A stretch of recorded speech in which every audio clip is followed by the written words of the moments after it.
Eu sou a Lívia, sou diretora de Igualdade Racial e Social da OAB e essa é uma série de podcasts por conta do Dia da Consciência Negra, no 20 de novembro, né? E esse é o nosso primeiro episódio, nós vamos tratar de cotas raciais, universidades públicas, concursos e eleições, o próximo passo. E hoje a gente tem aqui dois convidados com a gente, que é a Daniela Teixeira e o Sidney Neves. E vou pedir para eles se apresentarem para a gente aqui, para a gente ter um pouquinho de contexto, Daniela. Oi, pessoal da OAB, é uma honra para mim sempre estar aqui. Eu tenho sangue tipo OAB positivo e é sempre uma alegria colaborar com a OAB. Eu sou Dani Teixeira, eu fui vice-presidente da OAB do Distrito Federal, fui conselheira federal 2 vezes e fui secretária-geral. Então, nos últimos 15 anos, eu tive a alegria de acompanhar a evolução da questão racial dentro do sistema OAB e é sobre isso que eu vou falar hoje. Apesar de ser branca, loira e de olhos claros, eu fui uma testemunha ocular de tudo que nós avançamos nesses últimos anos. Sidney. Olá, pessoal. Bom dia, boa tarde, boa noite para quem está acompanhando o nosso podcast. Eu me chamo Sidney Neves, sou advogado e milito na ordem já há alguns anos. Venho de comissões, né? Diferentemente da Dani, que foi para a linha da direção, né, Dani? Eu fui para comissões, então há mais de 10 anos participo das comissões na ordem, às vezes sendo dirigente, às vezes não. E dessa vez estou como dirigente, né, da Comissão Nacional Especial, né, de Direito Eleitoral do Conselho Federal da OAB.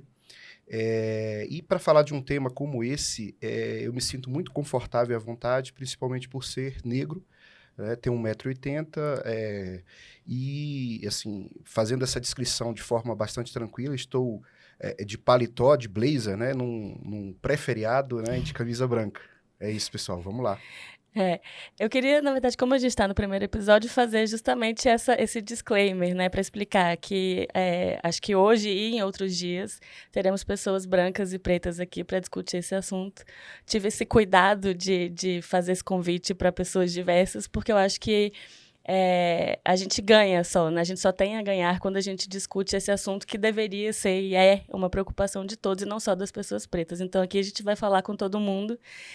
Sabendo, a gente sempre sabe, né, o que é o nosso lugar de fala, porque é só isso que basta, é só a gente saber de que ponto de vista estamos falando, acho que aí já nos entendemos. Mas, Dani, eu queria que você falasse um pouco sobre como foi essa questão da construção das cotas aí para o Conselho Federal da OAB, já que você foi testemunha ocular de tudo isso. Lívia, quando eu comecei, há 27 anos atrás, eu cheguei na OAB para buscar minha carteira, muito feliz com toda a minha família. E eu olhei aquela mesa e ali só tinha homem, branco, velho e rico. E eu não me enquadrava em nenhuma daquelas categorias. Meu pai é da construção civil, minha mãe bancária, e eu fui a primeira pessoa da família a ter uma constituição em casa. Não é nem ser advogada, era um assunto que não fazia parte do meu ambiente. Eu olhei aquilo e eu tinha 2 opções. Ou vai mudar o AB ou eu vou mudar eu. Eu não ia mudar. Eu não ia virar homem, eu não ia ser gorda. Velha eu vou chegar a ser um dia, daqui a muitos anos. Mas eu não me encaixava ali. E desde aquele primeiro dia eu disse, a OAB vai mudar. E foi uma caminhada muito difícil, não foi fácil, eu não glamorizo o que eu passei e o que as minhas colegas de caminhada passaram. Muitas ficaram no caminho, muitas desistiram, muitos homens negros também desistiram, porque foi uma caminhada difícil. Mas nós, enfim, mudamos a OAB. Tem muito para mudar? Tem. Não é a questão do copo meio cheio e meio vazio, não. Já mudou mesmo. Eu fui conselheira federal há 6 mandatos atrás, na gestão do presidente Ofir. Nós éramos 5 mulheres em 162 cargos possíveis. 5 mulheres. Entre nós, uma negra, Silvia Cerqueira, da Bahia. Então, nós tínhamos naquele Conselho Federal 162 cargos, uma negra, Silvia, 5 mulheres, só. Então, é evidente que caminhamos muito. E não foi da noite para o dia, né? Isso levou 15 anos. 5 mandatos. Mas 5 mandatos é um nada num contexto histórico. Você vê que a gente muda muito rápido e em saltos. Então, por mais que leve 15 anos, são 5 mandatos só, são 5 eleições só. Então, eu considero que a OAB está andando em passos largos, muito largos. E eu vejo a igualdade chegando. Para mim, é uma questão de 2 eleições. Em 2 eleições, nós teremos efetivamente uma OAB plural, como hoje temos uma OAB feminina. Você chega em qualquer espaço da OAB e você tem 50% de mulheres. Nas diretorias, nos conselhos seccionais, nas comissões. Você hoje reflete na direção do sistema OAB a nossa base, que é 50% de mulheres. Aí você me pergunta, Dani, quanto nós temos de advogados negros para a gente poder fazer uma cota? Não se sabe, não temos esse dado, mas isso é irrelevante, porque esse é um dado que grita aos nossos olhos, eles existem. Sim. E foi esse recado que eu levei ao Conselho Federal quando aprovamos a cota. Não temos que esperar censo para saber quantos somos, eles existem. E existindo, eles têm que estar representados. E a eleição vai dizer se foi muito ou se foi pouco. Todas as chapas vão ter que ter 30%. Se naquele ambiente for mais de 30%, essa chapa vai refletir isso no sistema eleitoral, ela não vai se eleger. Então, onde for mais, o sistema se ajusta, foi a minha opinião. O importante era a gente efetivar a política afirmativa e garantir a participação. E o que eu tenho a dizer a todos é que não foi difícil para ninguém. Fizeram todo um drama de que não há negros em tal estado, não há negros em tal subseção do Distrito Federal. Nenhuma chapa teve qualquer dificuldade para preencher os cargos. Pelo contrário, se a gente tem 3, 4, 5 chapas disputando, você veja que 4 chapas ficaram de fora, 30% de 4 chapas ficaram de fora. Então, existe, são qualificados e tem que ter assento no sistema OAB. Você está falando sobre o sistema OAB e, na verdade, isso está me lembrando um pouco da UNB. Porque a UNB foi a primeira federal, né, a ter cotas. Na verdade, a UERJ já tinha antes cotas raciais. E eu vejo hoje uma mudança grande eu tô falando da UNB porque eu sei que você é de lá também. Uma mudança grande na UNB, assim, na composição. Hoje, assim, hoje mais do que no meu tempo, na verdade, porque eu já saí de lá tem um tempinho. De você chegar e ver que essas pessoas estão lá. Então, assim, eu sempre falei um pouco disso, olha, eu sei, porque essa era a minha casa, né, de que nós temos alunos negros do direito da UNB. Então, onde é que tem essas pessoas? Porque, às vezes, elas não estão refletidas na OAB, às vezes elas não estão ali representadas nos escritórios. Então, pensando um pouco sobre o que você está falando como se diz, de você não saber quantos são, ou, né, a gente sabe que essas pessoas existem. E elas estão aí, pelo menos na UNB, que é onde eu posso falar, que é onde eu sei que tem, e tem há muitos anos cotas. A gente sabe que essas pessoas estão aí. Então, a gente tem que, eu entendo, pelo menos, que a gente tem que fazer um esforço para incluir essas pessoas. É mais até do que um esforço, Lívia, porque a política de cotas, ela já existe no concurso público. Sim. Então, nós tínhamos juízes negros, promotores negros. A outra perna do Poder Judiciário, que é a advocacia, era a perna que estava manca. Verdade. Então, quem se formava, o jovem negro egresso da política de cota da universidade, saía formado na melhor universidade do Brasil, ele tinha um acesso em sistema de cotas para a magistratura, para o Ministério Público, e não tinha no sistema OAB. Não, mas ele pode ser advogado, sim, mas a gente não quer que ele seja advogado querido, a gente quer que ele esteja na direção da OAB. Sim. A gente quer que ele esteja formulando as políticas da OAB. Por que é importante ele ter assento no conselho? Porque é lá que a gente vai formular as políticas da OAB. E a OAB era invisível para isso. Então, nós tivemos, por exemplo, um conselheiro nosso que sofreu um assédio horrível no Supremo Tribunal Federal, onde um segurança disse para ele, motorista, para ali. E ele estava indo fazer uma sustentação oral no plenário do Supremo. É o ápice da carreira da advocacia. O ápice da carreira da advocacia, você chegou, você zerou a vida, é você fazer uma sustentação oral no plenário do Supremo Tribunal Federal. Isso é para poucos e para bons. E ele estava indo lá fazer isso, mas o segurança achou que ele era o motorista. Por que é importante ele ter assento no conselho? Porque com a voz dele de conselheiro, ele pôde reverter essa situação. Não é dando uma carteirada. Pelo contrário, ele deu uma lição de cidadania a todos nós. Ele reportou o assunto à presidência do Supremo.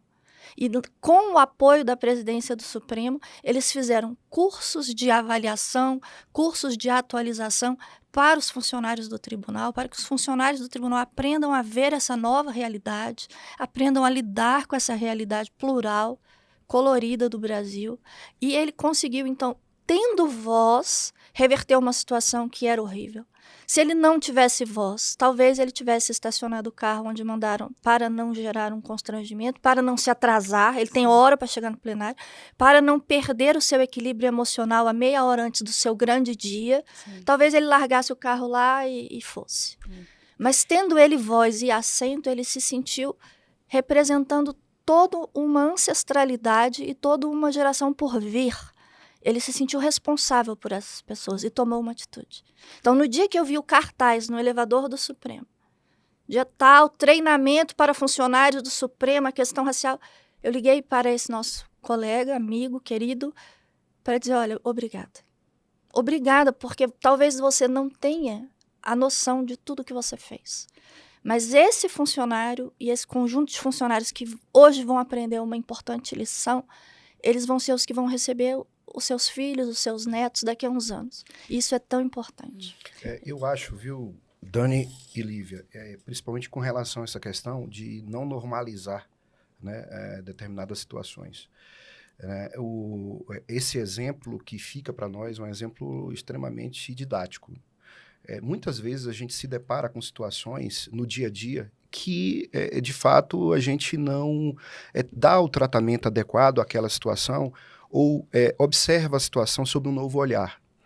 Isso aconteceu comigo também, né, em algumas situações em tribunais superiores. Acontece sempre com nós, eu acho, eu diria. Eu estava num elevador do Tribunal Superior Eleitoral, é onde tenho a maior parte da minha militância na advocacia, e com uma colega advogada branca, estávamos subindo para despachar com um ministro, um memorial, e eis que entra no elevador um segurança, né, do tribunal. E aí ele se dirige unicamente a mim, estávamos em 3 no elevador, e diz, o senhor é advogado? Eu, sim, pois não. Onde está o seu crachá? Porque os advogados que militam no tribunal, ou os que são visitantes, utilizam aquele adesivo comum, né, corriqueiro, ou os advogados que têm já uma constância no tribunal usam um crachá. E eu tinha esse crachá. Mas só que isso nunca foi exigido, nunca foi solicitado de ninguém. E ele se dirigiu especificamente a mim. E a colega que estava do meu lado, que era loira, branca, não estava também de crachá, e a ela não foi indagado absolutamente nada. E aí, naquele momento, eu acabei deixando passar aquela situação, e posteriormente a colega que me abordou logo que saímos do elevador, olha, isso que aconteceu com você foi errado. Eu falei, mas o que aconteceu? Justamente por conta dessa situação de normalização. E isso aconteceu não agora, nesse momento. Óbvio que se acontecesse nesse momento, o rechaço seria imediato. A reação seria imediata. Né? Hoje nós temos uma consciência um pouco maior do ponto de vista da reatividade, ou seja, nós vamos reagir de forma urbana, de forma tranquila, pacífica, óbvio, mas nós temos já essa consciência, porque isso que gera o exemplo, é isso que atrai necessariamente essa necessidade de educação. As pessoas precisam se educar. Nós, homens, precisamos nos educar. Eu digo isso o tempo inteiro, disse isso na Procuradoria-Geral da República, num evento que teve de combate à violência política de gênero na política, né? E especificamente eu falava lá que nós precisamos ser educados enquanto homens, nós precisamos observar e normalizar o papel da mulher e a presença da mulher nos espaços de discussão política e de decisão política. Da mesma forma que a gente passa a perceber, e aí eu, homem, e negro, né, passa a perceber justamente essa necessidade de educação também de diversas outras pessoas em relação à questão racial também, né? Então, eu acho que isso é extremamente importante. Eu acho que, com relação à questão racial, a gente tem um ponto aí que muitas vezes, nessas duas situações que vocês estão falando, muitas vezes seguranças são pessoas negras. Então, assim, é uma falta de consciência e de costume mesmo, de você não ver essas pessoas, você não está acostumado a ver essas pessoas ocupando esses lugares. Então, quando você vê, você já pensa automaticamente que é alguém, sei lá, tentando entrar no tribunal sem ter o devido credenciamento. Então, acho que, assim, as políticas de cotas são relevantes desse ponto de vista, de você conseguir incluir essas pessoas e que isso se torne normal. Que a gente passe a entender que essas pessoas também têm o direito de estar ali e que é normal que elas ocupem esses lugares, né? E não, enfim, que isso seja visto como algo estranho. E aí, falando seguindo nesse assunto da gente normalizar essa presença, da gente estar em ambientes em que a gente está tomando decisões de políticas públicas e tal, eu queria que você falasse, Sidney, sobre a questão racial no sistema eleitoral, das cotas, enfim, chamam de cotas, né, para candidatos, mas é você que é o especialista no assunto.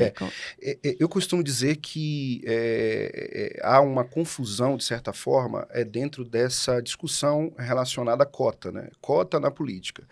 Na verdade, se nós formos levar ao pé da letra a concepção de cota, né, a cota é aquela reserva de determinado quantitativo de vagas para que permita o acesso a pessoas que são, obviamente, foram ao longo da história, né, as pessoas negras, afastadas dos espaços de privilégio, né, e de privilégio que sempre foram de privilégio branco.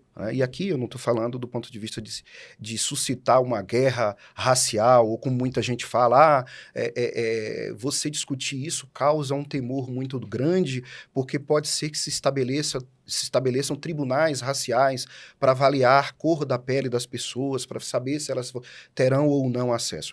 E aí eu dou um giro quando eu trato desse tema e dizer o seguinte: as cotas elas sempre existiram, mas elas nunca atingiram as pessoas negras. Uhum. Quando os imigrantes vieram, os japoneses, os italianos vieram ao Brasil, eles tiveram aqui garantia de ter um espaço de terra, um pedaço de terra para plantar, ajuda do governo para fazê-lo, né? E quando os negros foram arrastados para o Brasil, eles não tiveram absolutamente nada, muito pelo contrário, tiveram um pelourinho e um chicote à sua disposição para serem punidos se não fizessem um trabalho gratuito, né, forçado. Né? Então, ou seja, as cotas sempre existiram e sempre foi um privilégio. E eu costumo dizer que sim, a cota é um privilégio. E é um privilégio necessário.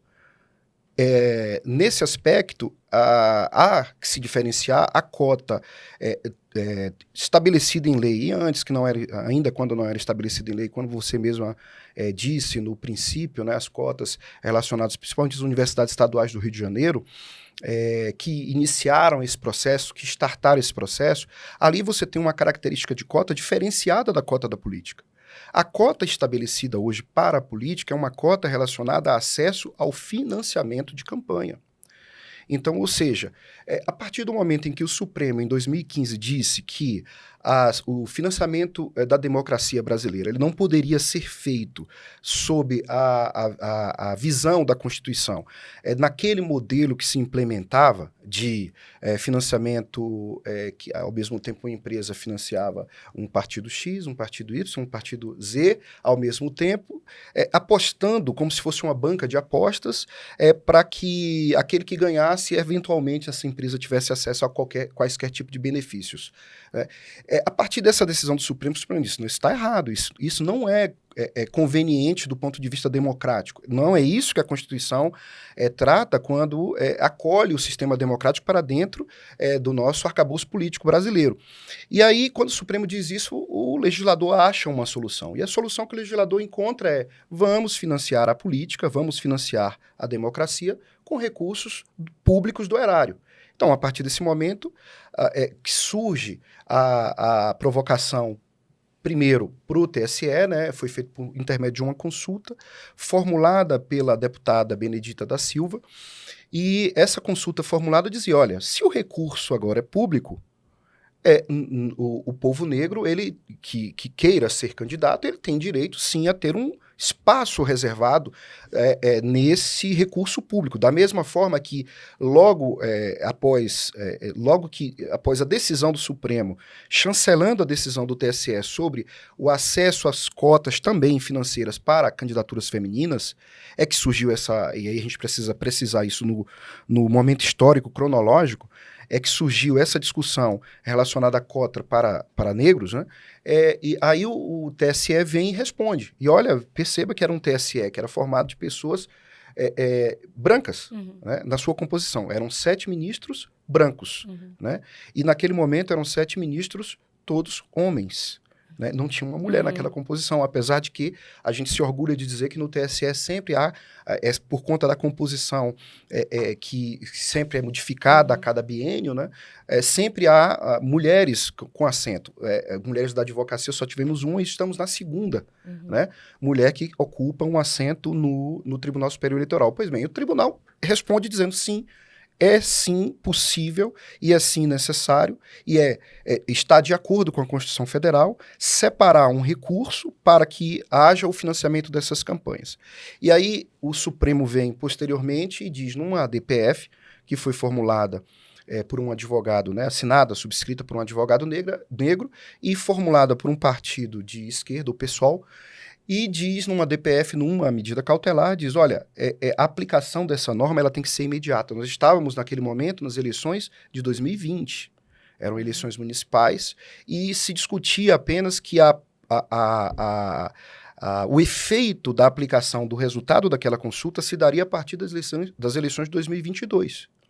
E aí o Supremo disse, não, nós vamos aplicar, já tem que aplicar agora, 2020, porque é imediato e é urgente, né, que se haja e que se tenha, né, na verdade, esse estímulo à participação de candidaturas negras, né, no processo eleitoral. Então, eu tentei aqui, de forma bem breve, né, fazer um histórico dessa discussão, mas eu quero entrar nesse paralelo que você falou, sobre a diferenciação entre a cota de acesso à universidade, que é diferente a cota de acesso ao recurso público para financiamento de campanha. Vai lá. A cota de acesso à universidade, obviamente, a gente tem nela uma possibilidade de reserva de cotas e as pessoas disputam aquele espaço, as pessoas pretas, né, as negras, pretas e pardas, né, disputam aquele espaço para ter acesso a aquelas vagas reservadas. Na política, você não tem vagas reservadas para pessoas negras ou para mulheres no parlamento brasileiro. Em nenhum dos parlamentos. Você não tem. Você tem acesso ao recurso. E esse acesso ao recurso, ainda a gente tem um outro problema muito sério, que a gente tem a discussão sobre a autonomia dos partidos políticos. Os partidos políticos podem ter 10 candidatos ou candidatas negros, né, disputando uma vaga ali para o parlamento, para deputado federal, por exemplo, mas ele pode escolher, por exemplo, dizer assim, olha, eu acho que dos deputados e das deputadas candidatas, né, negros e negras, eu escolho a Lívia para colocar todo o recurso. E eu coloco tudo na Lívia. E eu não coloco de forma proporcional a todos. Então, isso está dentro da autonomia partidária, que é um princípio constitucional e que tem que ser respeitado, sim. Mas enquanto a gente tiver essa possibilidade de margem de manobra por parte dos dirigentes partidários, a gente vai ter uma dificuldade muito grande. E aí que está a diferença em relação às cotas para universidades e para concursos públicos. Né? Porque essas vagas vão existir, né? Estão reservadas, né? Como você falou. Lívia, fazendo um paralelo disso que o Sidney falou para o sistema OAB, essa foi a nossa briga no Conselho Federal. Mas, né, o candidato negro pode se candidatar. O sistema OAB é diferente. Por mais que ele tenha essa analogia de 81 conselheiros federais, 81 senadores, e o presidente da seccional seria uma espécie de governador, no sistema OAB, primeiro você é obrigado a participar, você é obrigado a tirar o OAB e você é obrigado a pagar a sua anuidade. Então, os advogados negros estão lá e estão pagando a conta. É diferente do cidadão. Era a questão das mulheres e é a questão dos negros. Vocês pagam a conta. Então, não é uma cota, é direito de assento. Eu comparo com um sistema de acionista. Se nós fôssemos uma empresa, 50% dos acionistas são mulheres e vamos colocar aí 30% são negros. Cadê o assento desses acionistas? Porque na hora de imprimir o boleto, ele é impresso para negro, branco, mulher, homem. Mas e na hora de votar? Cadê o direito desse acionista? É um pouco diferente. E é muito importante que vocês sintam isso no coração de vocês. Não estamos pedindo um favor, não estamos pedindo uma reparação social, como é pedido em outras esferas, como, por exemplo, na questão político-partidária. Aqui não, aqui é direito de voto mesmo, porque a conta é paga no fim do ano ou no começo do ano. Existe um boleto, as mulheres pagam 50% do dinheiro que entra na tesouraria da OAB, Os negros pagam 30% do dinheiro que entra na tesouraria da OAB. Nós queremos as cadeiras. As cadeiras que se referem a esse dinheiro que entrou. Follow the money. Esse é o discurso. Eu não estou aqui pedindo uma reparação. A reparação histórica vai acontecer em outros âmbitos. No sistema OAB, é direito de voto. O dinheiro está pago na tesouraria e eu tenho o direito de votar e dizer para que lado eu quero que a OAB vá. Foi assim com as mulheres. Conseguimos numa longa caminhada a paridade. Conseguimos numa longa caminhada a cota de 30% para negros, que ainda não chegou na diretoria, essa cota. É uma missão para vocês que ficaram na OAB. Eu já saí do sistema OAB. Mas eu digo com muita certeza, é para onde se caminha. Porque foi assim na nossa eleição aqui do Distrito Federal. Nosso presidente Délio, que eu chamo de amigo e de líder com muita certeza no meu espírito, quando eu chamo alguém de líder é o Délio, exatamente porque ele, muito antes de todos, conseguiu antever. Quando eu me aliei ao Délio para ganharmos a eleição, eu disse a ele perguntou que cargo você quer? Nenhum. Mas eu quero que a chapa tenha 50% de mulheres. Dani, isso vai dar certo? Vai. E nós ganhamos uma eleição dificílima. Na eleição seguinte, eu disse a eles, esquece a discussão do Conselho Federal, a gente não tem tempo para esperar isso. Porque era essa confusão, vai se adotar para essa eleição, vai ficar para a próxima. Nós defendemos que era para aquela, porque política afirmativa, o Supremo já tinha dito nessa ADPF, política afirmativa é lei de incidência imediata. Não temos tempo para isso, Délio, temos uma campanha para botar na rua. Nossa chapa vai ter 30% de pessoas negras de verdade, sem fraude. E nós ganhamos a eleição. E o debate daquela eleição foi exatamente isso. As fraudes nas cotas que, enfim, foram efetivadas. E muitas chapas não cumpriram. Eu me acho negra. Não, meu bem, você não se acha negra. Se eu acho que você é negra, não eu, tribunal racial, como disse o Sidney, mas a pessoa do povo olha para você e vê uma pessoa preta, parda, não vê. Então você não tem direito à cota. Era simples assim. Então, na OAB é um pouco mais grave e um pouco diferente do sistema eleitoral. Porque aqui na OAB o advogado negro paga a OAB dele. Então ele tem o direito do voto, ele tem o direito do assento. Aquela vaga é para ele, sim. Eu acho que é importante ter esse olhar muito prático, sabe assim, e porque não se tinha. E faltou ao movimento negro esse olhar de dizer, vamos botar aqui realmente o pé na porta, porque essas cadeiras são nossas. Nós pagamos essa anuidade. E isso foi muito importante. E isso eu tive, como eu disse, eu não glamorizo o que eu passei, foi muito difícil levantar essa bandeira no Conselho Federal. Quando nós votamos isso, nós tínhamos no Conselho Federal apenas um conselheiro negro. Meu grande amigo André, pessoa que não cedeu, ele não cedeu, ele podia ter cedido, ele não cedeu. Ele disse, de alto e bom som, eu posso perder aqui no plenário, mas eu não vou ceder. A cota é de 30% e a cota é para essa eleição. Eu não vou ceder para passar. Eu perco, mas eu não vou ceder. E ele era em 81 votos. E então precisava de alguém para fazer a defesa da aplicação imediata da cota. E eu disse a ele, André, eu vou fazer. Eu vou fazer. Como a gente começou a conversa. Não é o meu lugar de fala. Mas e quem vai falar se não tem outro negro aqui? É isso. Então foi por isso que eu falei e por isso que eu estou aqui. E no dia foi o que eu disse. E nenhum dado econômico, ou social, ou de reparação histórica comoveu os meus colegas. O que comoveu foi eu ter dito essa frase. Me envergonha estar no microfone fazendo essa postulação. Porque estou aqui fazendo essa postulação por absoluta ausência de qualquer pessoa negra nesse plenário. Se houvesse outra pessoa negra aqui, era ela que estaria falando. Só que, olha aqui ao nosso redor, 81 cadeiras, são 80 brancos. Isso tem que mudar. Quando eu disse isso, sabe quando se faz aquele silêncio das pessoas? É verdade. A gente precisa mudar isso. Aí Kiko, nosso conselheiro federal, também pediu a palavra e fez um discurso muito emocionado. Kiko Caputo, também branco, fez um discurso na mesma linha, de dizer, gente... Não dá mais, Não né? dá mais. A aplicação é imediata, porque, esquece, nós tínhamos 3 pareceres belíssimos de 3 grandes advogadas eleitorais, que nos brindaram, eu até me emociono, nos brindaram com esse parecer. Luciana Lócio havia sido ministra, Maria Cláudia veio a ser ministra posteriormente, e tivemos Marilda. As 3 eram as 3 advogadas das 3 campanhas eleitorais presidenciais da eleição anterior, presidencial da República. Então, eram pessoas que tinham condição de falar. E elas disseram, a aplicação é imediata. mas não foi esse argumento científico que comoveu. Eu acho que o argumento que colocou na cabeça daqueles conselheiros federais, daquela diretoria, que aprovou finalmente isso, foi esse argumento. Não tem o menor cabimento que a gente não tenha nesse Conselho Federal, em 162 vagas, porque se tivesse um suplente teria tomado assento, são 162 vagas, a gente tem um negro. Isso tem que mudar. E aí eu fiz esse voto divergente para aplicação imediata, com base nesses pareceres dessas 3 advogadas, doutoras, e foi aprovado nessa linha. Então, é um pouco assim, sabe, Lívia? A gente tem que ter a coragem de fazer, a gente tem que ter a coragem de mudar, e a gente tem que ter a coragem de falar a verdade. Não é que a gente está querendo uma reparação. Eles têm direito de estar aqui, eles pagam a conta do sistema. E foi aprovado. Então, eu tenho essa alegria de ter levantado da minha cadeira, porque isso foi dito muito quando a gente debateu. Por que não passa?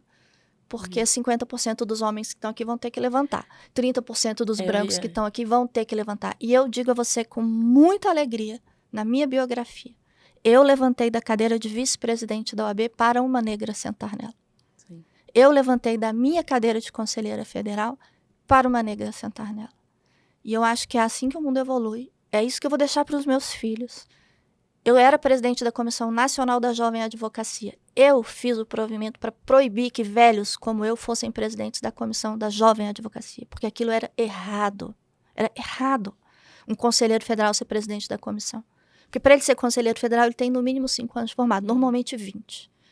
Eu fiz o provimento, eu renunciei e uma jovem assumiu no meu lugar. Esse é o nosso papel no mundo, Lívia. É levantar da cadeira para que o novo, o melhor, venha atrás da gente.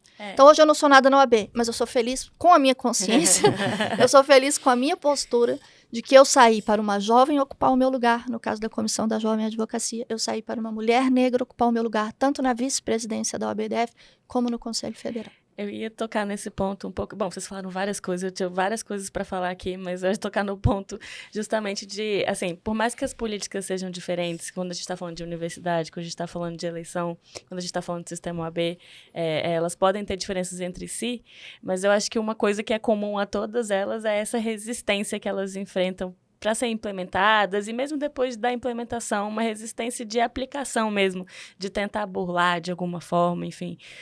E aí a minha dúvida é porque eu fico pensando um pouco que acho que a questão é justamente que as pessoas não querem levantar, não querem dar a vez, né? E aí a minha pergunta seria justamente essa, acho que você já respondeu um pouco, de repente você fala, Sidney, de se a resistência tem a ver com isso, assim, de tem a ver com o fato de que as pessoas não querem dar assento para as outras. Elas pensam, bom, se tem cota reservando X vagas para pessoas negras, então vai sobrar menos vaga para mim, vai sobrar menos vaga para o meu filho, vai sobrar menos vaga para as pessoas com quem eu convivo, e isso não é justo. Então, fala um pouco disso aí. Eu costumo dizer para essa questão, e aí pegando um pouco do que a Dani falou também, é que aí o que a gente está a discutir, estar a falar, é de poder e empoderamento. Né? São duas coisas que caminham juntas, né? Aqueles que têm poder, eles nunca querem largar a mão desse poder, né? Abrir mão desse poder. São poucos os que têm esse altruísmo, né? Que carregam consigo esse altruísmo para beneficiar o próximo. E aí eu já disse a Dani mais de uma vez, né, que eu sou fã dela, justamente, não só por esse aspecto, mas pela própria história de vida dela. Mas geralmente é essa relação que se tem com o poder. Porque o espaço de poder lhe permite abrir portas, ele lhe permite benefícios, ele lhe permite privilégios. E o empoderamento, quando se trata de você empoderar alguém que não tem esse poder, né, é que encontra essa resistência no próprio poder. Então, quando você tem alguém que abre mão do poder e diz, não, precisamos empoderar, ou alguém que muitas vezes, nem precisa abrir mão do poder, porque o poder, ele não está só na ocupação do cargo. A Dani é uma mulher muito poderosa. A gente sabe disso. E assim, o fato de se ter poder não é a investidura necessária num cargo, numa função, num determinada espaço, né, de dirigente ou coisa do tipo, né? E esse empoderamento, ele traz necessariamente essa resistência. E a resistência eu ligo a uma outra coisa, ao constrangimento. Né? O constrangimento, o constrangimento está presente em qualquer discussão quando se fala de cota.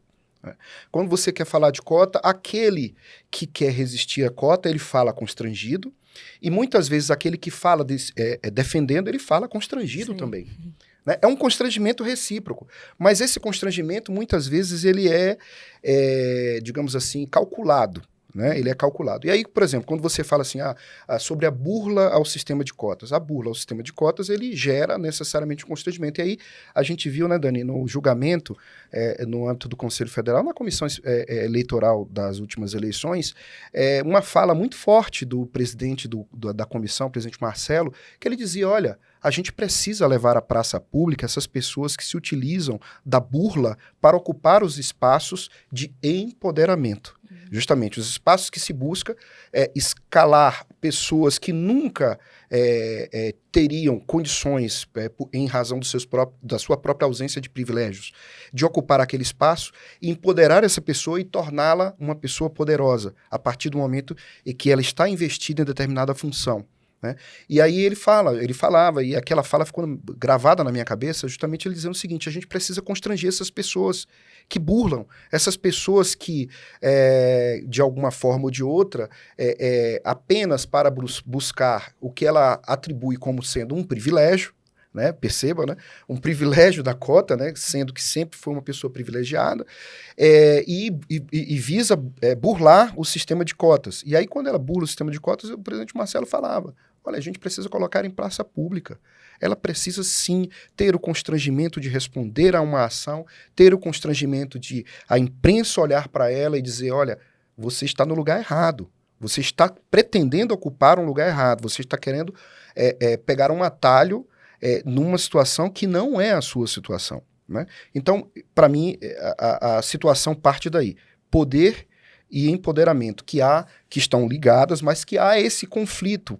Curiosamente, né? Justamente porque aquele que busca ser empoderado ou que recebe o auxílio, muitas vezes externos, para que tenha esse empoderamento, ele vai encontrar uma resistência muito grande no poder. E essa resistência é que gera esse constrangimento que eu estou falando, né? Esse constrangimento de parte a parte na discussão. Né? O constrangimento em ter receio, por exemplo, de pessoas negras, de se conscientizarem como negras e de se compreenderem como negras e de se compreenderem que aquilo ali, como a Dani falou, não é nenhum favor. Demérito, né? Não é nenhum favor. É um espaço que ela precisa ocupar porque ela lutou para ocupar aquele espaço, ela fez parte daquele espaço de luta. E o André, quando fez essa luta lá no começo, o André historicamente é eleitoralista também, né, curiosamente, e aí a família eleitoralista, a gente costuma dizer que ela é uma família muito pequena, a gente se conhece a todos, né, e o André, na época, ele me fez uma consulta, ele falou, Sidney, quantos advogados e advogadas negros militam no Tribunal Superior Eleitoral? Eu levantei a mão, o dedinho assim para ele e falei, só eu. Só eu. E aí veio também a Gláucia, né, que é uma outra advogada, e aí agora começam a surgir outros advogados e advogadas. Então, isso dá prazer de você ver, de você se ver, se encontrar, né, com pessoas que você vê que esse empoderamento está atraindo, está puxando essa pessoa para perto e está abrindo os espaços de poder. Porque estar ali advogando também num tribunal superior, a gente sabe, né, Dani? Sim. É um espaço de poder. Você lida com a cúpula do judiciário brasileiro. Né? Você despacha, né, como a Dani falou, é o ápice de uma carreira. Então, você estar ali já é um grande espaço de poder, já é uma grande, digamos assim, oportunidade de você desfrutar daquelas situações de poder. Né? Então... Você tocou num ponto da autodeclaração aí, das fraudes, e que eu acho que tem a ver justamente com isso, das pessoas entenderem que é um privilégio e não uma tentativa de equalizar o assunto, né? E aí, chegando nesse ponto, bom, eu acho que... Eu diria, viu, Lívia, que é um equilíbrio de privilégios.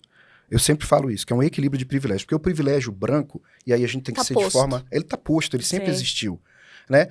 O privilégio de você entrar num supermercado e não ter um segurança te olhando a cada prateleira, a cada corredor que você passa. Esse é um privilégio branco. De entrar numa loja, ontem, inclusive, a gente teve um episódio, né, muito forte de uma mulher negra que entrou num provador de uma loja famosa para provar uma roupa e uma segurança branca abriu, enfim, o provador e queria que ela abrisse ali a bolsa para poder mostrar o que é que ela tinha dentro. Aí muita gente falou, olha, a sorte dessa moça que o casaco que ela mostrou que estava dentro da bolsa era de uma outra marca, de uma outra loja diferente. Você imagina se o casaco dela fosse da mesma marca, da mesma loja? Quer dizer, teríamos ali uma situação... Então, assim, esse privilégio, ele sempre existiu.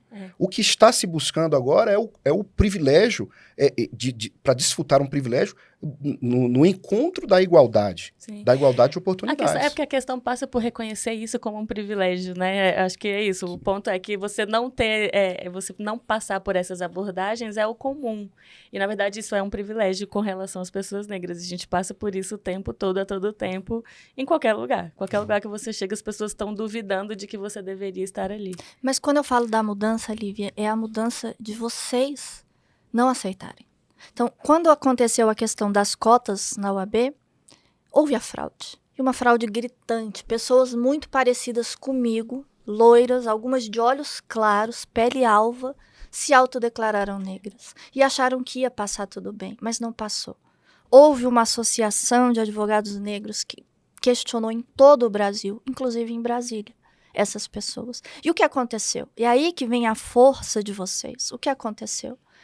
Esses estelionatários, não tem outro nome para essas pessoas foram expostas, porque elas se agarraram tão firmemente ao privilégio delas, essa vaga é minha, eu vou disputar, nem que eu tenha que dizer que eu sou azul, eu sou verde, Daniela é marciana. Eles foram ao limite do ridículo, porque eles entraram na OAB pedindo que a OAB não divulgasse as fichas de inscrição. Eles foram ao Conselho Federal dizendo, a seccional não pode divulgar a minha ficha com a minha foto. Mas se não pode divulgar, como é que vai ser impugnado? Se eu não sei quem é Maria, como é que eu vou impugnar se Maria é negra ou não? Aí no Conselho Federal perderam feio. Nosso presidente Marcelo, conselheiro federal do Rio de Janeiro, um homem branco, fez um acórdão belíssimo dizendo isso. É um privilégio essa cota aqui. Então, quem se sentar nessa cadeira aqui tem que honrar essa cadeira aqui. E vai ser exposto sim. Essas fotos têm que ser expostas sim. E qualquer do povo pode ir lá impugnar a chapa e dizer essas pessoas aqui estão erradas. Não contente com isso, foram à Agência Nacional de Proteção de Dados, dizendo que a OAB violou o direito sagrado do sigilo da foto deles. Não quero ter a minha foto exposta, meu bem. Se você está concorrendo a um cargo público e a OAB é uma autarquia de natureza especial, é passado por uma eleição, a sua foto vai estar em todo lugar. Se você não quer que a sua foto esteja em todo lugar, primeiro, não coloque a sua foto no Instagram, porque todas as fotos foram tiradas de Instagram e Facebook públicos. Todas as fotos que essas pessoas reclamam que foram expostas por essa associação de advogados negros. Não coloque sua foto lá. Não faça bronzeamento artificial na véspera da eleição, como um candidato fez recentemente.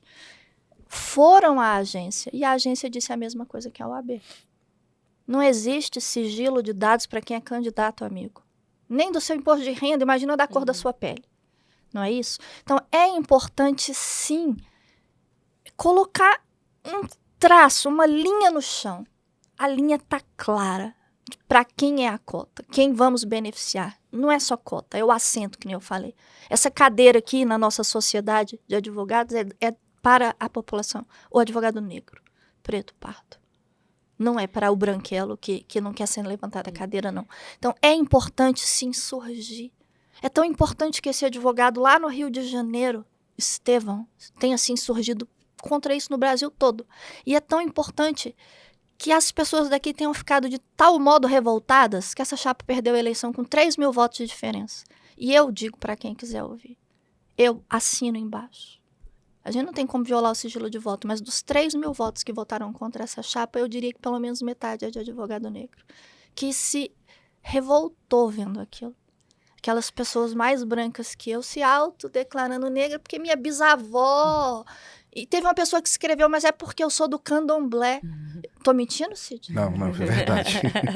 Eu não tô mentindo, a pessoa falou isso. Foi procurada pela imprensa e disse isso. Não, mas eu gosto muito, só faltou dizer assim, eu pulo o carnaval em Salvador, só faltou dizer isso. Então, assim, isso tem que ser colocado à mostra. Assim, o melhor detergente é a luz do sol. tem que ser colocado à mostra. Quem está do lado, quem está contra, quem está trabalhando contra. Não, é a frase célebre, não basta, eu não sou racista. Não, é preciso ser antirracista. É preciso trabalhar para. E você não trabalha para quando você está fraudando a cota. Sim. E nenhuma chapa trabalha para se está fraudando a cota. Pode dar a explicação jurídica que quiser, mas não engana os olhos do povo negro. O povo negro olha aquela chapa e sabe, está de brincadeira, né? Que esse pessoal aí está se passando por negro. E assim perderão a eleição. E assim vão perder todas as eleições, se continuarem com isso. Se Deus quiser. A eleição passada foi paradigmática. Eu nem candidata sou, não fui, posso falar o que quiser, podem me processar. Toda hora eu sofro essa ameaça de que vão me processar, porque eu digo mesmo. Digo mesmo, o que fizeram foi vergonhoso e foi obstado por todas as instâncias. Dentro da OAB aqui, dentro da OAB no Conselho Federal, dentro da OAB no plenário do Conselho Federal, dentro da agência que tem que proteger os dados sensíveis das pessoas, também foi dito. Isso não é dado sensível, amigo. Se você está usando a sua cor de pele para ter assento em um lugar, a sua cor de pele é pública. Exato. É isso. Acho que a gente chegou num ponto que eu acho que era o último que eu queria abordar aqui com vocês, que é justamente a questão da autodeclaração, dessas fraudes, enfim. Até li uma vez e acho que faz sentido. Se a gente estivesse falando aqui de uma autodeclaração para ir para o tronco, tomar chibatada, acho que a gente ia ter aí... Porque, pouquíssima gente ia ver, né? Porque, assim, a verdade é que tudo bem, acho que a raça, especialmente no Brasil, é fluida, porque a gente teve, de fato, miscigenação, enfim. Mas, no fim das contas, a gente sabe dizer quem é e quem não é. E as pessoas, às vezes, se aproveitam dessa fluidez para poder falar que, meu avô era negro e eu sou do candomblé. E aí, para poder se utilizar de algo que eles entendem que é um privilégio, né? Que não... Acho que entendem que não deveria ser concedido, que é um lugar deles também, né? E aí, eu tenho um pouco a opinião de que eu acho que a gente precisa evoluir um pouco na questão da autodeclaração. Não que eu acho que ela é válida e ela deve existir, mas eu acho que deveria existir aí um controle, de fato, você ter bancas de heteroidentificação, né? Porque, enfim, já muito se discutiu sobre isso, sobre tribunais raciais, etc. Mas eu acho que um bom meio termo seria a autodeclaração junto com essa heteroidentificação. Enfim, às vezes a pessoa se identifica com algo, mas socialmente as pessoas não leem aquela pessoa como uma pessoa preta, né? Como uma pessoa parda, uma pessoa negra. Então, eu queria saber de vocês o que vocês acham disso, pra gente chegar aqui num ponto propositivo, né? Falando do futuro e como que a gente aperfeiçoa essas políticas que são relevantes para a população negra. Uhum. Quando se trata especificamente dessas questões relacionadas à autodeclaração, sempre me dá um arrepio na espinha, né? Porque, como você mesma falou, né, há uma discussão em torno de uma miscigenação histórica do nosso país, né, que não existem pessoas puramente brancas, como também não existem pessoas puramente negras, né? E aí sempre se coloca essa discussão na berlinda para poder dizer, olha, e aí entra de novo aquela questão do constrangimento, não se pode criar tribunais raciais, porque rotularam as comissões de heteroidentificação como tribunais raciais. E, na verdade, o papel das comissões de heteroidentificação não é de tribunal racial. É simplesmente de fazer uma avaliação das pessoas pela sua aparência, pelo que ela efetivamente representa. Né? E aí, eu trazer até um dado curioso, né? Eu fiz aquele exame de DNA, sim, né? Aquele genético lá, de ancestralidade, sim, de doenças, coisas, e deu lá que eu tenho 46% de europeu. Agora, você olha para mim e você vai ver um europeu legítimo, não é? Não é verdade? Então eu vou entrar com esse meu laudo de europeu, né, da Península Ibérica, inclusive, né, em qualquer supermercado, em qualquer local, em qualquer banco, e dizer aqui, tá aqui, eu sou 46% branco. Quer dizer, não tem sentido. A questão, o caráter não é genético. O caráter a ser visualizado é um caráter fenótipo. Então, você vai avaliar a pessoa pelo aquilo que ela representa, por aquilo que, historicamente, sempre se impôs ao povo negro, por exemplo. Se impôs ao povo negro uma característica própria de que são pessoas que estão propensas à prática de delitos. Né? Então, justamente não por acaso, quando entra uma pessoa negra no supermercado que alguém persegue, e que fica observando, é porque justamente acha que tem uma probabilidade de que aquela pessoa vá cometer delitos, né? Então, por que você olha para uma pessoa que tem uma probabilidade de fazer delitos e você reconhece ela como negra e você não pode ter uma situação de uma banca com pessoas especializadas e dizer para ela, olha, para você ter acesso a esse privilégio aqui de Estado, você sim é uma pessoa negra. Então, quer dizer, cai por terra totalmente essa discussão sobre tribunal racial. Isso aí é uma daquelas situações que são criadas, né, para distorcer uma coisa que é séria, né? E aí, quando você fala de comissão de heteroidentificação, eu puxo aqui, viu, Dani, para já passar a bola para você, para a questão da política, né?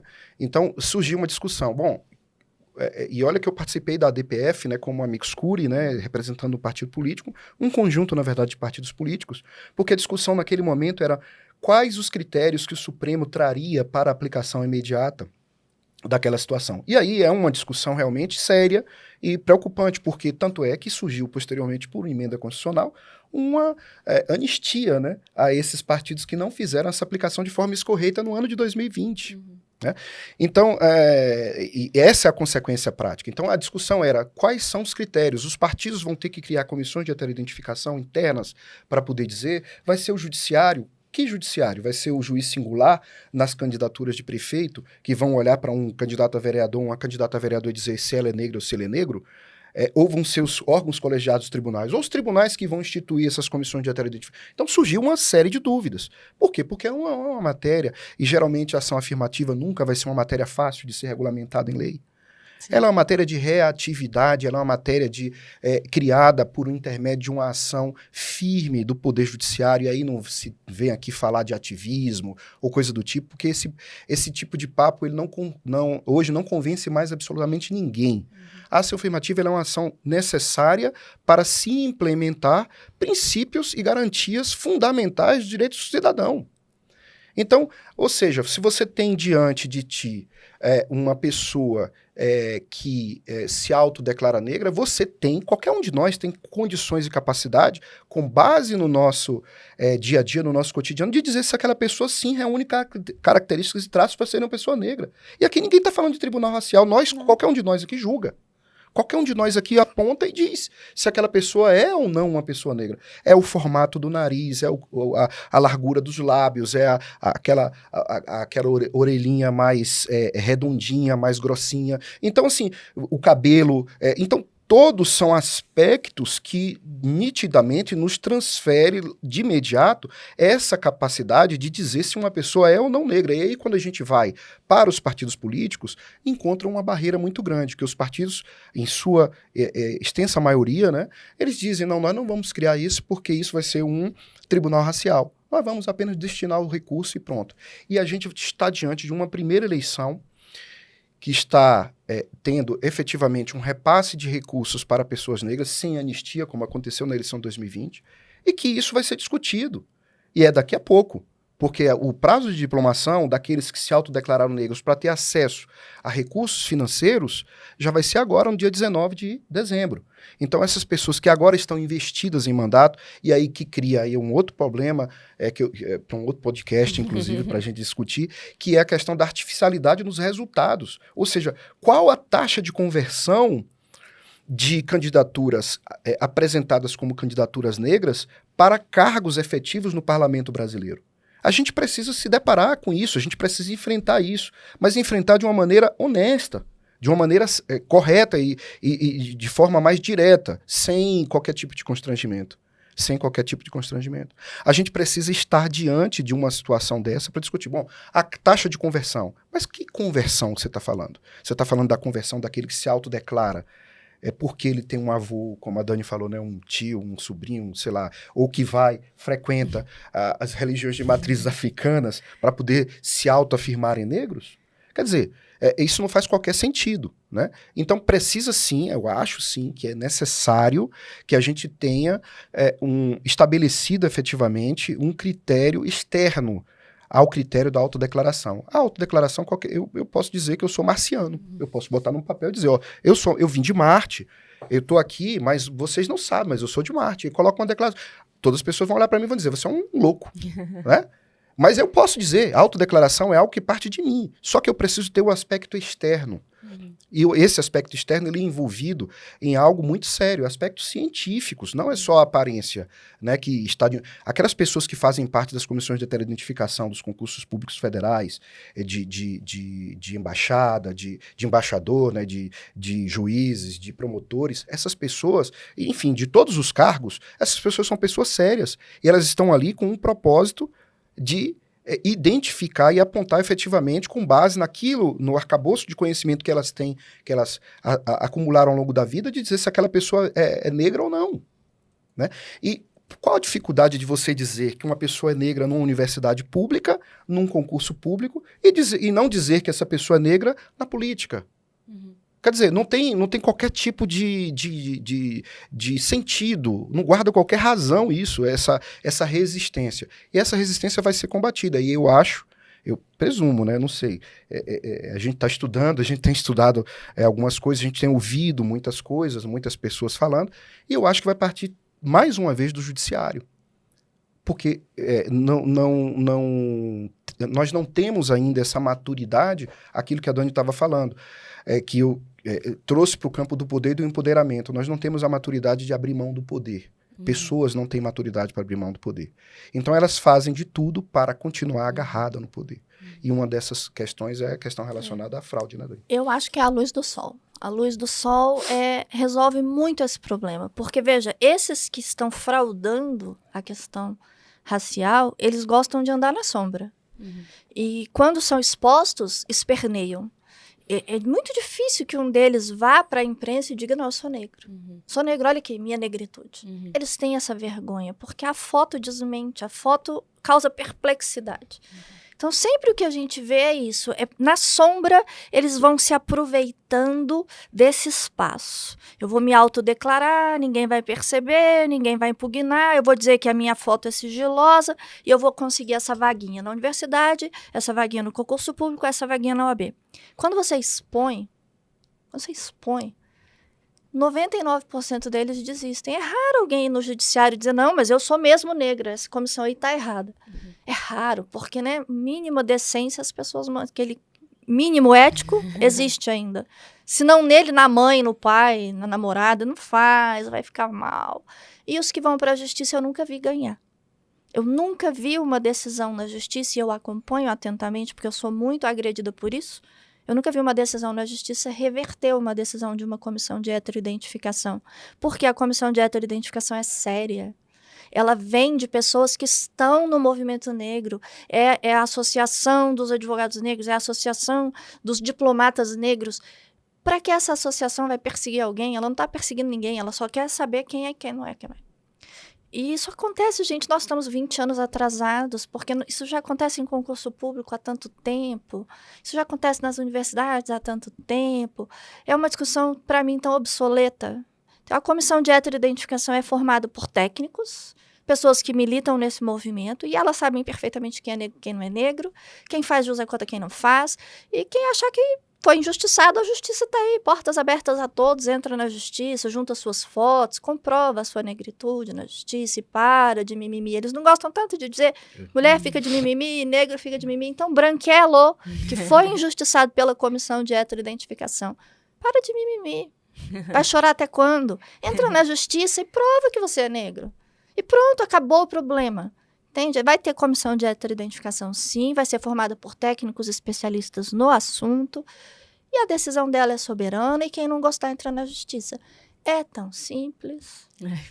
No fim das contas, acho que quem tenta fraudar também conta com essa conivência do sistema, né? De que ali na frente vai ter uma anistia, algo vai acontecer e vai dar tudo certo. Então, acho que também essa exposição, você ter, de fato, uma punição efetiva, ainda que essa punição seja exposição, acho que isso já ajuda a melhorar o sistema como um todo, né? Melhorar a política. Lívia. A gente viu um candidato na Bahia se autodeclarar negro e ele caiu 10 pontos em uma semana. E que diz que o IBGE estava errado, né? Ele estava certo e o IBGE errado. Pode ser que ele tenha feito outras coisas, mas aparentemente caiu 10 pontos por conta dessa falsa declaração. Então, eu acho que... Sidney é baiano. Exato, eu sou baiano. E assim, eu costumo dizer também, Dani, que quando o direito penal entra por uma porta, é porque a sociedade, a civilidade, ela faliu de alguma forma, né? Ela claudicou de alguma forma, ela deixou de ser efetivamente observada, né? Então, quando você tem alguém que se autodeclara e você busca fazer a punição dessa autodeclaração, que é falsa, né? Porque tem instrumentos penais, sim, para uma declaração falsa, todos nós sabemos. Você inserir num documento, a depender de para quem esse documento é direcionado, uma declaração falsa é crime, né? Mas vocês já ouviram falar de alguém que foi processado criminalmente por ter inserido numa autodeclaração, seja para acesso em concurso público ou universidades públicas, ser condenado, não, né? Ser processado por um crime dessa espécie, eu nunca ouvi falar, né? Se vocês souberem, eu ficarei muito feliz em saber que de fato existiu em algum momento. Então, sempre se esbarra e sempre se interrompe na situação do constrangimento. Então, quando a pessoa, aquela barreira que a Dani falou, ela não avança aquela barreira. Porque quando chega na barreira do constrangimento, ela para, ela interrompe, ela não vai para o judiciário para provar aquilo que é improvável. Ela não vai provar. Então, quando uma comissão de heteroidentificação, ela barra aquela pessoa naquele momento, ou seja, daqui para lá você não consegue mais avançar nas próximas etapas desse concurso, enfim, dessa seleção. Então, a partir daquele momento é que ocorre ali, sim, uma sanção. É uma espécie de sanção cível, mas que a gente sempre procura que exista o exemplo, né? Que tenha o exemplo para que esse exemplo possa... e é o exemplo sempre que a gente procura, é o exemplo penal, né? Que esse exemplo possa dissuadir pessoas a continuarem a praticar atos como tais, né? Mas, lamentavelmente, a gente não tem ainda. Eu acho que não sei qual é a opinião da Dani em relação a isso, mas eu acho que, por mais que eu tenha essa resistência à atividade penal do Estado em determinadas situações, como eu já falei aqui, mas eu acho que para essa situação, eu acho que deve sim existir. A gente precisa fazer com que a pessoa que se autodeclare negra, ela assine um termo, ela se comprometa, dizendo que ela acredita que ela seja efetivamente negra. Por quê? A partir do momento em que ela apresenta esse termo em determinado espaço, para alcançar um cargo, uma função, essa pessoa precisa sim assumir as consequências da sua... ser responsabilizada, né, pela sua prática, né, pelos seus atos, né? Acho que a gente vai ver isso nos próximos capítulos. Eu sou sempre uma pessoa esperançosa e eu acho que a próxima eleição vai ter isso muito forte. Vai diminuir muitíssimo o índice de fraude pela vergonha das pessoas que passaram nessa eleição de agora. Os candidatos a presidente que passaram essa vergonha. E eu acho que eu sou uma pessoa sempre esperançosa, né? Se não fosse, eu tinha ficado lá atrás. No dia que eu recebi minha carteira, 18 de setembro de 1996, eu tinha ficado lá. Na hora que eu olhei aquela OAB, eu tinha ficado lá mesmo, né? Então, eu tenho muito essa esperança. E a eleição passada foi para os negros, a anterior foi das mulheres, a próxima eu acho que é das subseções, a força da subseção na OAB. E a gente vai superando etapas, assim, da mesma forma que ninguém mais nem fala da história de que tem que ter metade de mulher, porque tem que ter mesmo, né? Vai chorar até quando? Já normalizou, né? Já normalizou. A gente sabe que tem, pronto. A próxima eleição vai normalizar a questão do advogado negro, e na outra eu acho que a gente já criminaliza. É já algo que... Você tá de brincadeira. E é isso. Eu queria agradecer muito, Lívia, ter participado aqui do podcast, mandar um abraço imenso para a nossa diretoria da OAB-DF, onde eu só tenho líderes, que eu tenho a alegria de chamar de amigos, mas que, antes de tudo, são meus líderes, pessoas corretas, dignas, e que foram pioneiras no Brasil de protocolar a chapa com 30% de negros, efetivamente negros, enquanto ainda se discutia se seria norma ou não. O nosso presidente Délio disse: aqui vai ser norma, nossa chapa é norma. E o Sidney era o nosso advogado eleitoral e nós olhamos com lupa cada uma das autodeclarações daquela chapa, daquele momento. Então, para mim é sempre uma alegria estar aqui, presidente Délio, presidente Lenda, nossa diretoria toda. Muito obrigada. Também eu me assomo, né, ao agradecimento já externado pela Dani, né, dizendo que efetivamente essa diretoria é uma diretoria que traz algo de diferente. E eu espero que o que a gente tenha, né, Dani, falado aqui e debatido junto com você, Lívia, que possa tocar corações e mentes, né, que as pessoas possam efetivamente se preocupar um pouco mais, lançar um olhar, eu não diria um olhar militante, né, necessariamente, mas um olhar sensível, né, um olhar que tenha empatia, né, com essa situação.